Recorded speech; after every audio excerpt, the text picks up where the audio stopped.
Good morning, everybody. Welcome back to Political Ray. We've got some stories for you this morning. First, I just want to say thank you for being here. I am live Monday through Friday, 7:30 Eastern. So, just ahead of the Rumble lineup. Appreciate you checking it out. But we'll get into this. We got some stories. There's a woman suing because she's not being let into the SEALs program. We'll get into that. That's a little weird. But we got Andrew Cuomo being referred to Pam Bondi over the handling of his COVID response. Nothing's going to happen with that, but we'll get into it. Um, we got 4 more people that are going to El Salvador, 4 more reps from the House that are demanding that Garcia be brought back to the U.S. This is a losing issue for the Democrats, but they just can't let it go. But that's okay because they keep this kind of stuff up. They're going to lose in the midterms, and I'll be fine with that. So, but we'll get into this. There's a couple other stories that I'm going to touch on just quickly, but we'll just get into this real quick here. And like I said, we'll get into this one just real quick. First, this is from the post millennial. Now, this person, she's supposedly she's past the cutoff date as far as age to be able to join the SEAL team. Now, being a former Navy person myself, I can tell you, look, she wants to go through OCS, which is Officers Candidate School, and she wants to be able to join the SEAL team after that. Look, you don't have to be an officer to join the SEALs team. You can be just an enlisted. You don't have to be an officer. That being said, if you want to join OCS, but the problem that she's facing is that she can't join OCS because at the time after which she would graduate from Officers Candidate School, she would age out, which is 42. I thought it was 38. Maybe they changed it, but I digress. So we'll take a look at this. This is interesting. Wanna be GI Jane again. This is from the post millennial. Let me get rid of that. Wanna be GI Jane sues Navy after her dream of becoming first female SEAL comes to a crashing end over age. Look, if you're female and you want to be a Navy SEAL, I don't have a problem with it. As long as you can, you still have to pass every single physical requirement that the males do. As long as you can do that, I don't have a problem with you being a SEAL.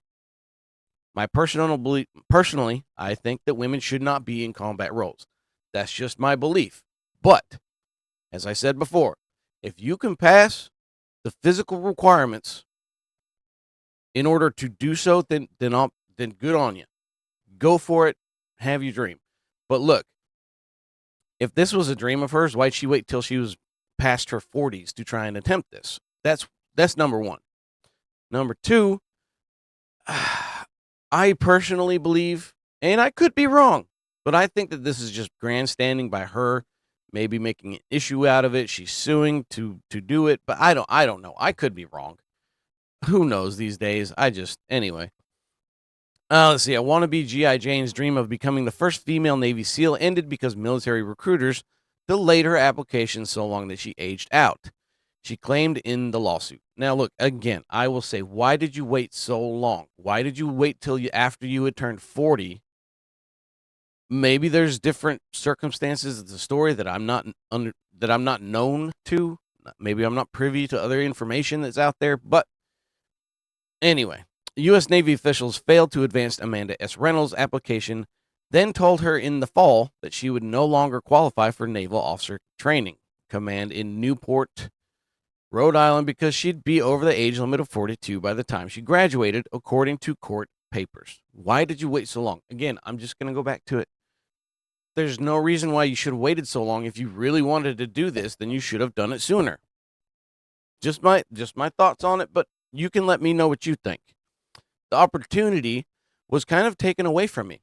I would like that to be reinstated, Reynolds, 41, told the Post. I would just like the outcome to be determined by the merits instead of by some sort of technicality. Anyway, let's see what we got here. I could have gone to officer candidate school in February, but they delayed my application without reason or cause, and then they told me I was too old, she says.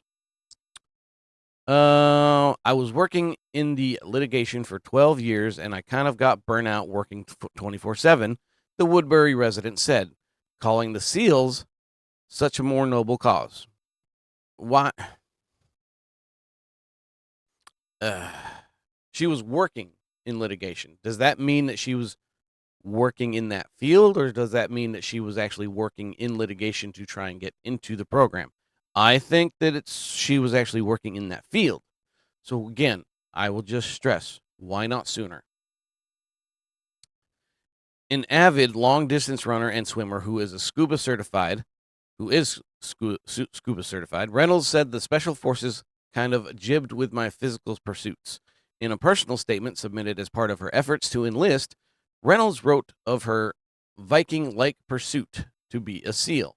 As an American, I was born with what I can only describe as an inexpressible, indefatigable nature to dream, she wrote, and so dream I do. Never forget it is only under the auspices this great nation's military who protects my inalienable right to do so that I may. Service runs in the family, Reynolds says. Her grandfather served in the Norwegian Ski Patrol. Okay. Her uncle was an American World War II pilot shot down in the Pacific, and her older brother is an FBI agent. Okay. I mean, good for your family. They're serving, I guess. Good for you. I hope to serve as this country's first female SEAL officer so that there may be a second and a third and more female candidates who might impress upon you these shared values in the very same way, she wrote. Again, I will stress the fact that you should have done it sooner. You're past the cutoff date from the age. If they delayed your application, there's probably a reason for it. Again, being former Navy, there was probably a reason why her application was delayed for whatever reason. Background checks, what have you. There's a lot of stuff that goes into this. And I don't see the point of her suing. You should have applied for it earlier. If this is what you wanted to do, you should have done it before you turned 40. And I can tell you what, in my opinion, look, they should just let her do it. Send her to Buds right now. That's what I think. Send her. Just go ahead and send her now. If she passes, good on her. I don't think she will. That's just my opinion. Look, as somebody from firsthand knowledge of what SEALs training is what it's like and what you have to go through. Look it up. If you're not familiar with what all entails of SEALs training, look it up. Even after, if you're part of the very few who pass SEALs training, you still go through rigorous training every single day. As long as you're a Navy SEAL, you will have training out the wazoo. It never ends because these people have to be at the top of their game. They have to be elite for their entire career, or as long as they're a SEAL member anyway. I say let her do it. I don't think she'll make it, but that's just from my firsthand knowledge of what they have to go through. I could be wrong. Maybe she will. And if she does, good on her. I say just let her do it.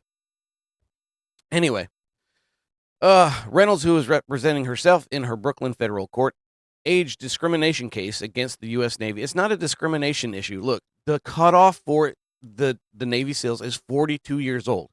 In my opinion, it's too high. Should be closer to like 35. It used to be 38. I guess they upped it to 42. My opinion, that's too old. That's just my opinion. There's a lot of 42-year-olds that might be able to pass it, but my opinion think that's too old. But again, I digress.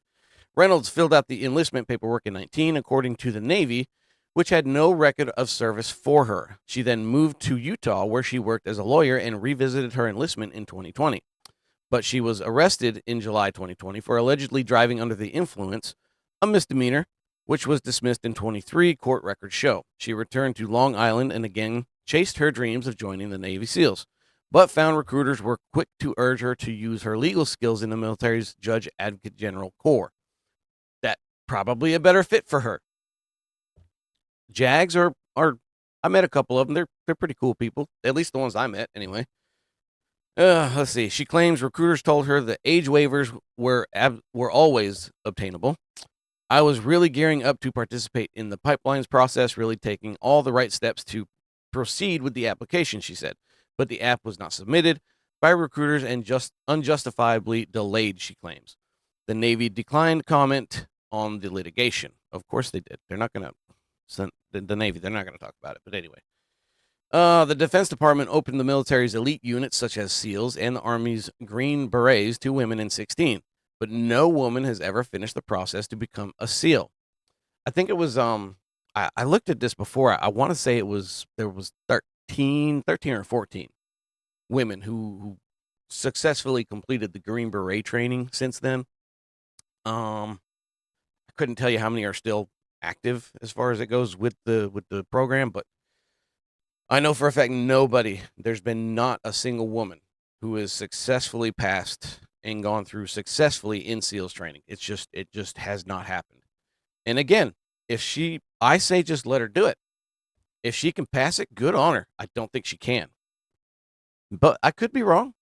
Anyway, it's never really been about me, a female SEAL. It was just about me being a SEAL who happened to be a woman, she says.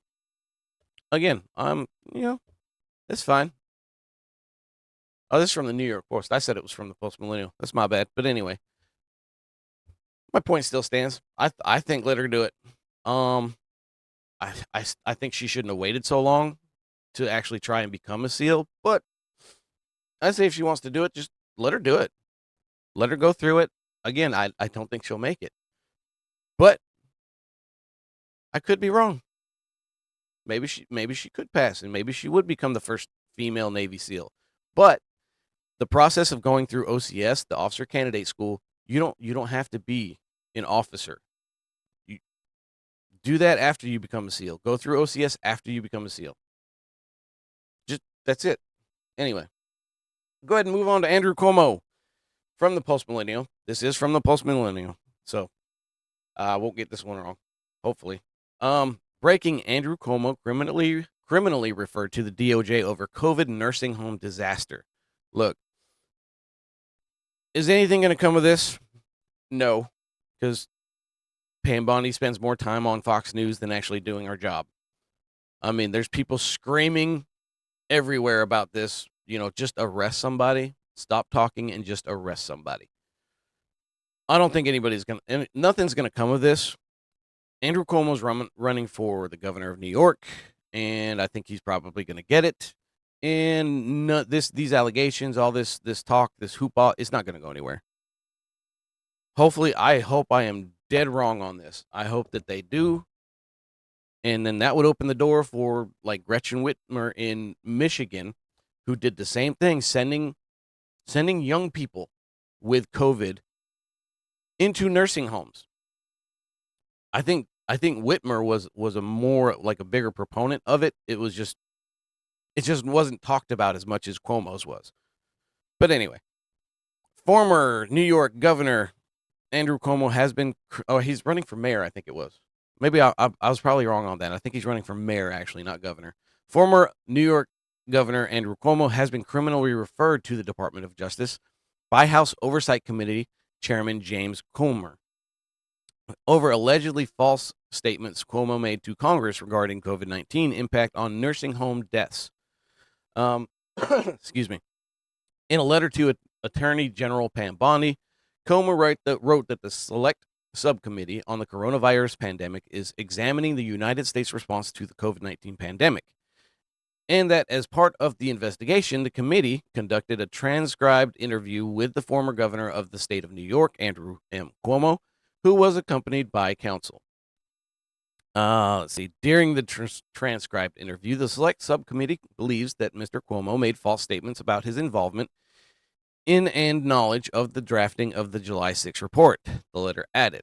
In a state release addressing the referral, the Oversight Committee stated evidence with witness testimony gathered suggested Mr. Cuomo knowingly and willingly made false statements to the Select Subcommittee on the coronavirus pandemic on numerous occasions about the material aspects of New York's COVID-19 nursing home disaster and the ensuing cover-up.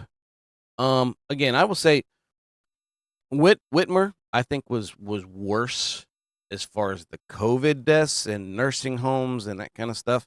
Now it's said that it's alleged that Cuomo fudged the numbers as far as the deaths within the nursing homes with COVID-19. So I can see bringing it to light, but I don't think anything's going to come of it. I don't. I mean, we've heard stories like this all through the first few months of Donald Trump's presidency. All this information that most people already know about a lot of this stuff. So why has the cuffs not come out? Because they won't take action against. And these Democrats, they do whatever they want because they know there's no accountability. I know I've said it a million times at this point, but until there's accountability for actions within Congress, and I mean left, right, center, what have you, these things will just keep happening because there's no accountability within Congress, mayors, governors, what have you. There's no accountability. They do what they want and they get away with it. There's no accountability. That's why they do it. Oh, let's see. The criminal referral said that this statement and others were false and that Cuomo provided false statements to the select subcommittee in what appears to be a conscious, calculated effort to insulate himself from accountability in the nursing home deaths. It's exactly what it is. Again, it just proves my point. There's no accountability. They do what they want because they know they get away with it. At the time of his transcribed interview, Rep. Brad Westrup of Ohio said of Cuomo, during closed-door testimony, Mr. Cuomo was shockingly callous when pressed to explain discrepancies in nursing home death counts, repeatedly deflected responsibility for the nursing home directive, and most egregiously showed little remorse for the thousands of lives lost. It does not surprise me. The guy is, my opinion, he's a piece of crap. I don't think he should be running for mayor, but nothing's going to come of this. Again, there's no accountability within Congress, governors, the left, the right. If you're in a position of power, you do whatever you want and you get away with it because you know you can. There's no consequences. And until the cuffs start coming out for these people, they're going to keep doing it just willy-nilly because they know they get away with it. Anyway, so just in case everybody forgot, I pulled this little ditty, and this is from Stat. This is from 2021, but I just pulled this just in case some people were unaware, living under a rock, or just happened to forget. People have short-term memories when it comes to government policies, government ongoings, what have you. This from 21, Andrew Cuomo's COVID-19 nursing home fiasco shows the ethical perils of pandemic policy making. This is just an article back in 21 explaining the fact that he did fudge numbers in nursing home deaths due to COVID. And again, I will say that Whitmer was probably a bigger issue, in my opinion. She was sending young people with COVID into nursing homes, knowing that the older generation, the older people, they did have a higher risk factor when it came to when they got COVID. They had a higher risk factor of death. But she was sending, there was stories that you hear all the time. She was sending healthy teenage people into nursing homes during the pandemic and getting other people sick. But anyway, I digress. Outrage over Cuomo's decision first to require nursing homes to accept COVID-19 positive patients when New York's hospitals were overflowing, and then to hide the data about deaths of nursing home residents, has engulfed Albany in recent weeks. Court orders, leaks, and investigations related to the Cuomo dramatically and intentionally understated the pandemic's toll on nursing home residents in New York.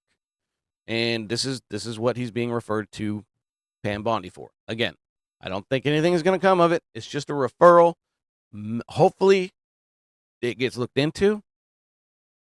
They might talk about it for a day or two, but then it's going to get forgotten. Nothing's going to come of this, unfortunately. I hope I'm wrong.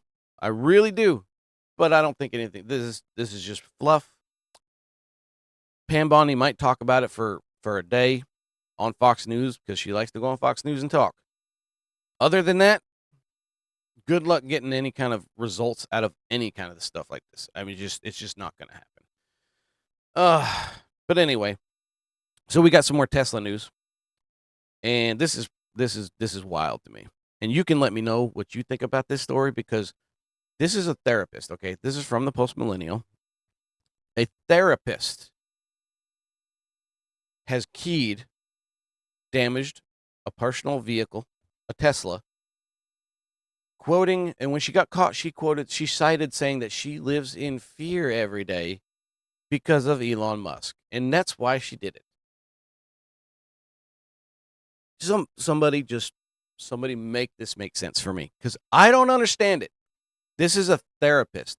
This person talks to kids, tries to soothe kids. A therapist, again, a therapist. But she can't control her own emotions, and she has destruction of property of a personal vehicle. It doesn't make sense to me. You let me know. I don't understand it. But here we go from the Post Millennial. Let's see. Tesla anti-Trump therapist arrested for vandalizing Tesla in Jewish New York City neighborhood, claims she is living in terror. I don't understand why they had to put Jewish New York City neighborhood in there, but I guess. Anyway.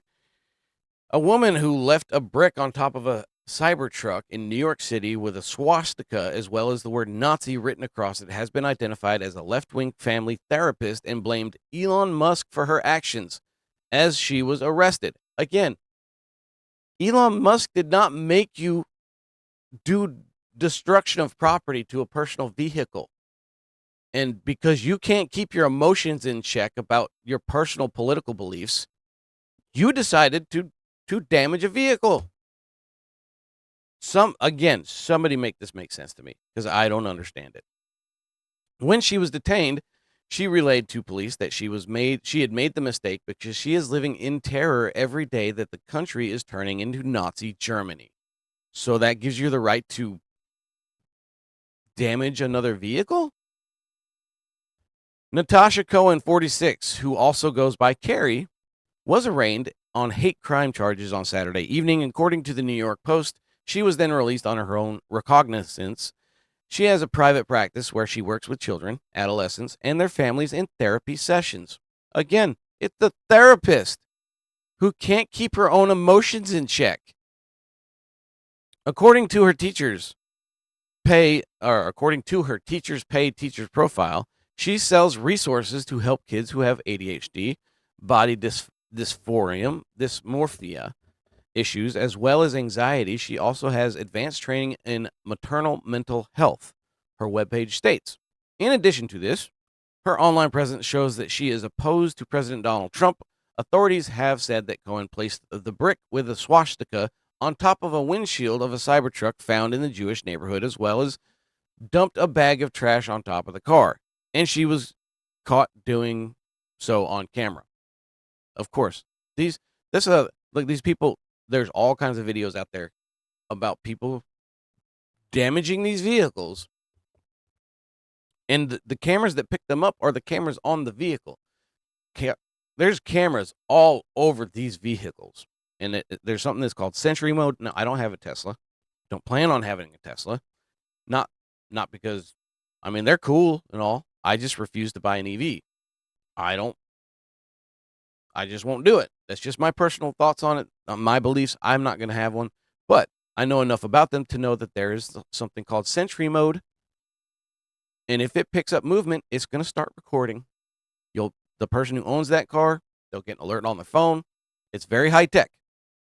There's cameras all around these vehicles, but people are still doing this crap.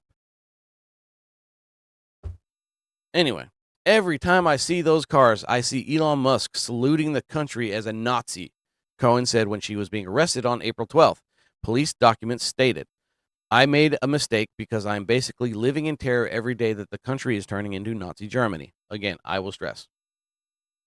This is something because of the mainstream media that is pushing, and these fanatic left lunatics.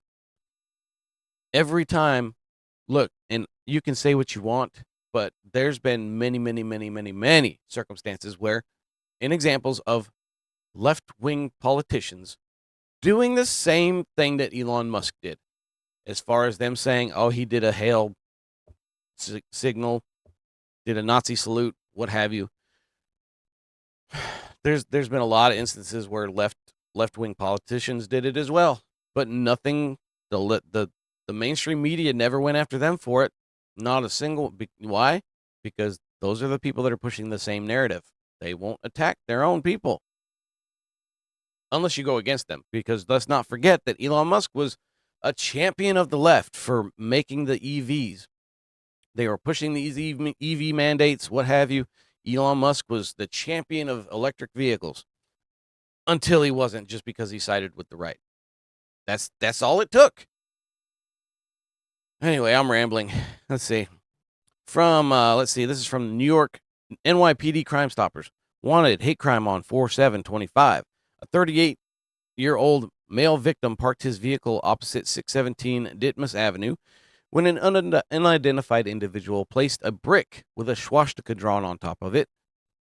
A parked, unoccupied 24 Tesla. Any information call, excuse me. I thought she keyed it. I guess I was wrong. I thought maybe she had her little scooter there and she keyed the side of it, but I guess it was just a brick. Anyway, that's neither here nor there. The Anyway, I'm truly terrified because Elon was unelected and they're deporting migrants without trial. She added at the time. Not the case, but okay. She's referring, look, a lot of them are referring to that the Garcia case, which he had his due process. He got two different judges saying that he was part of MS-13, and MS-13 being a foreign terrorist group, President Trump's well within his rights to have that person deported, due process or not, which he did have due process, but I digress. Last week, Cohen was spotted going into an apartment complex where the units are priced between $780,000 and $1.1 million. When she was approached by reporters at the complex, she only replied no comment as she walked into the building. The allegations against Cohen occur as there have been a number of violent attacks on Tesla cars, dealerships, and charging stations around the country from extremist left-wing agitators reacting to the work Musk is doing with the Trump administration. Again, this guy was a champion of the left. Let's not forget that Elon Musk only became a villain when he joined President Trump's campaign. Then all of a sudden he was not a good guy and he was a Nazi and what have you. I don't think this person should get like jail time, what have you. As far as I understand it, she has been released on her own recognizance, which is fine. Give her a fine. Apparently, I don't think that there was any damage. She put a brick on the window. Didn't say anything about the window being cracked or damaged from said brick. But give her a fine. Send her on her way. I don't think that this is anything that should warrant jail time. Have you, whatever. Give her a fine, slap her on the wrist, send her on her way. That's what I think. But I think it's just wild that this is a therapist who says that she's living in terror every day because of Elon Musk. That's just wild to me. You're a therapist. Deal with it. Get your emotions in check. He's not doing anything to you personally. Let it go. That's just what I think. But anyway, we'll move on to four more Democrats. Not Van Hollen. He's already back in the U.S. and he's actually backpedaling on his stances with Garcia. But we'll get into that in a minute.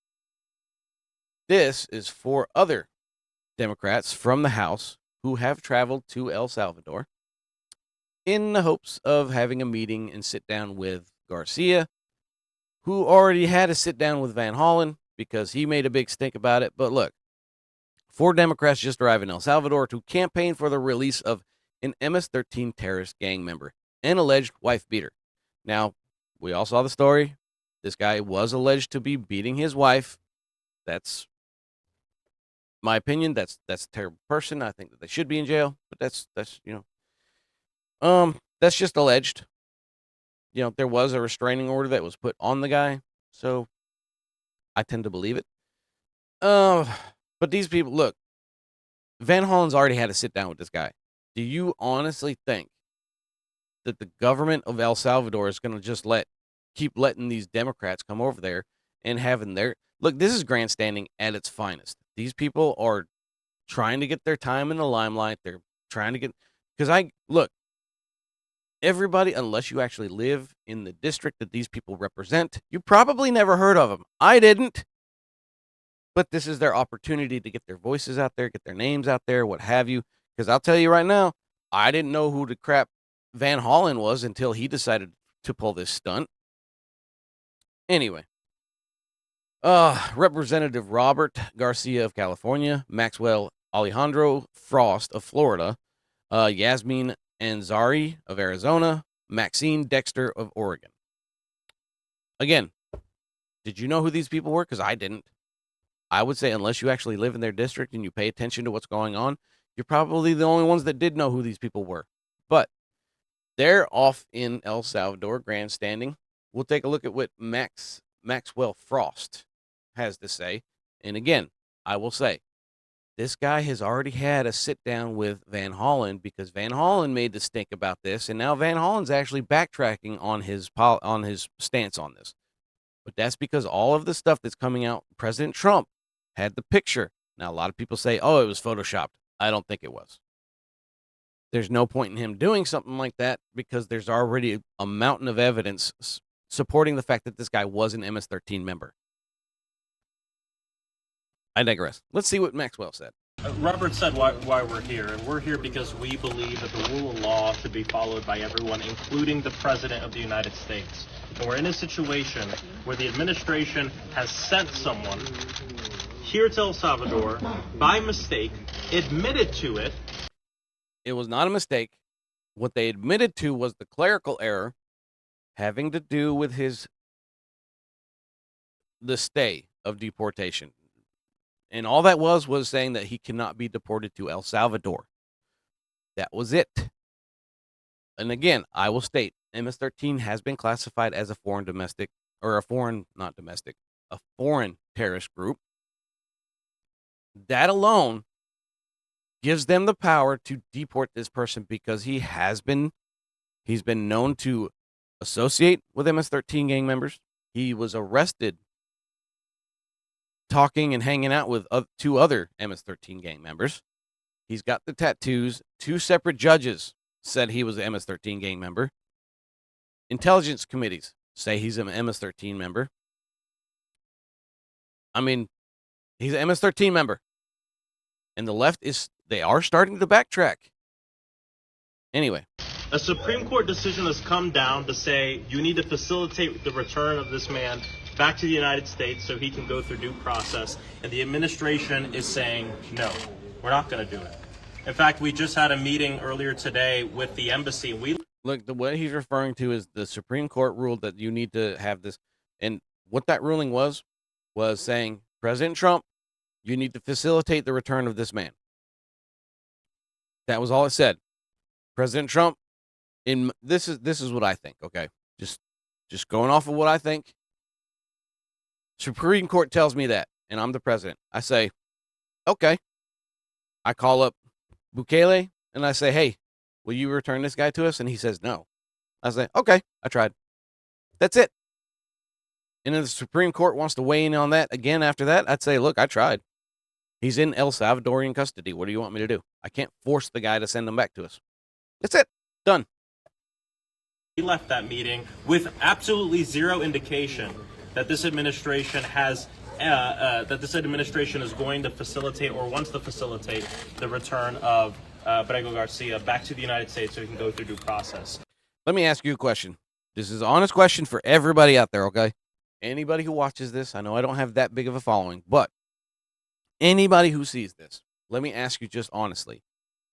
Do you want this kind of a person in the streets of the United States, where your children are walking, where your parents take strolls down the road, where your kids play in the park, where you just think of an instance with that. I mean, I don't want this person in our communities. The guy's been alleged to be a smuggler, human trafficker.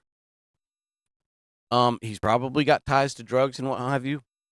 The guy's already had a restraining order against him from his wife for beating her. And he's a known gang member. Do you want that kind of person who not only all of that, on top of the fact that he is here illegally? He came into the country, was it 11 or 12? 2012, 2011, somewhere right in there. He's been living in this country illegally for years. Do you want this person on the same streets that your kids ride their bikes down, walk to school, ride the bus, what have you? Do you want this kind of person in our communities? I don't. I don't want him here. I'm glad he's gone. But we got to be clear, this isn't just about him. This is also about every single person in the United States. The Constitution applies to all people in our country. Due process applies to all people in our country. It's one of the things that sets our country apart from other places. Look, he had his due process. They were pushed.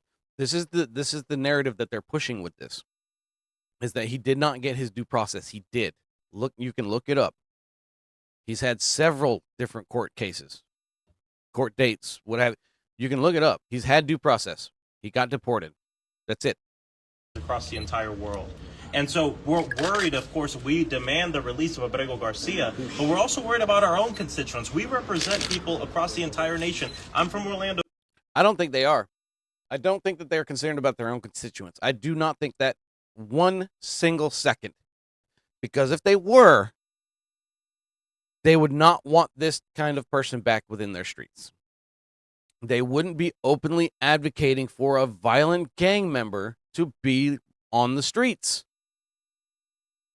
These people prop up the assailants. They don't prop up victims. They prop up assailants. And I can tell you right now, I'd rather be on the side of the people who prop up the victims and want accountability for the assailants. These people want the victims to pay. I'm not for that. I'd rather be on that other side. Florida, a community filled with immigrants, a diverse community, and we're getting hundreds and hundreds of calls. People saying, go to El Salvador, do something about the fact that the President of the United States in the Oval Office is talking about sending U.S. citizens here to El Salvador, to the prison here. And so we don't want to wait till things get worse. We're here to build off of the work of Senator Van Hollen, who heroically came down here and showed his family and the world for the first time since he was taken down here that he is alive, that he was alive, and he was well at that time.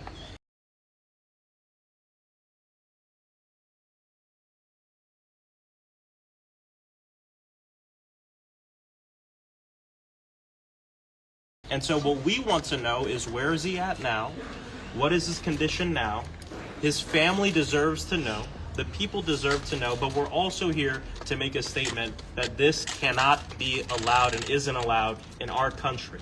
And people should know we're not the first here. We're not going to be the last members of Congress to be here in El Salvador fighting and demanding the return of Abrego Garcia.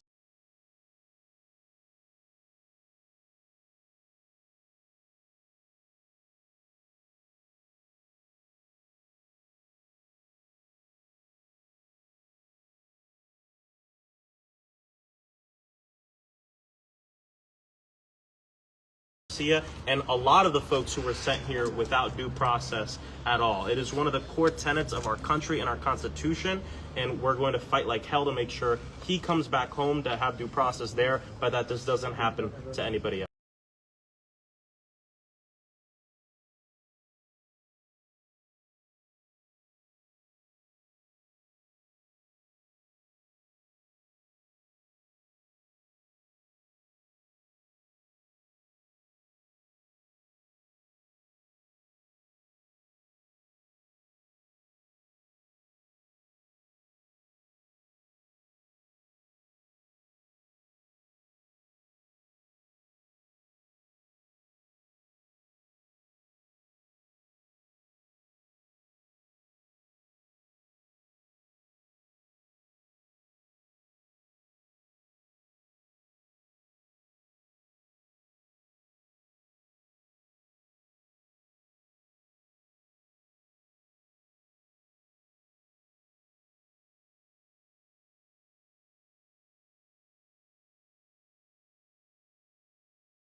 So I like that idea, and it's a complement to something that we need to be doing right now, which is engaging in far more work of transnational democratic solidarity with the democratic governments and the democratic movements and peoples and parties of the world. Totally agree. To try to prevent the spread of the lawlessness and the fascist chaos that's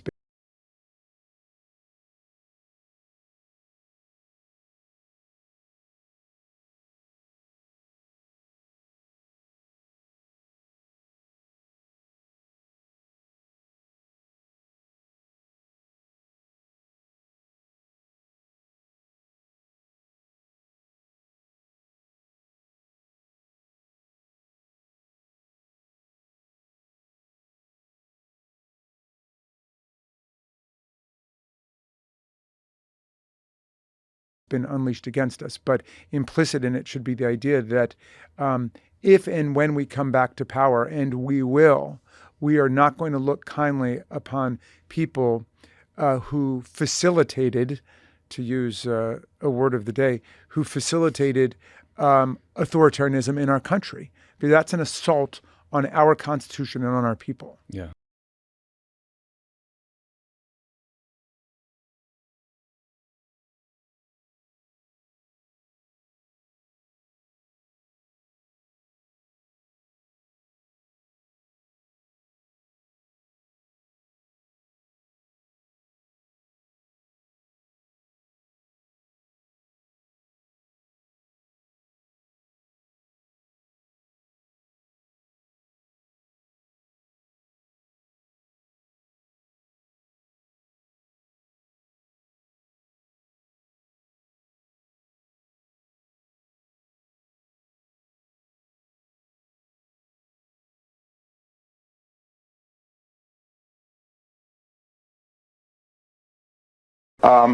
But look, President Bukele, who's declared himself a dictator, and the other tyrants, dictators, autocrats of the world have to understand that the Trump administration is not going to last forever.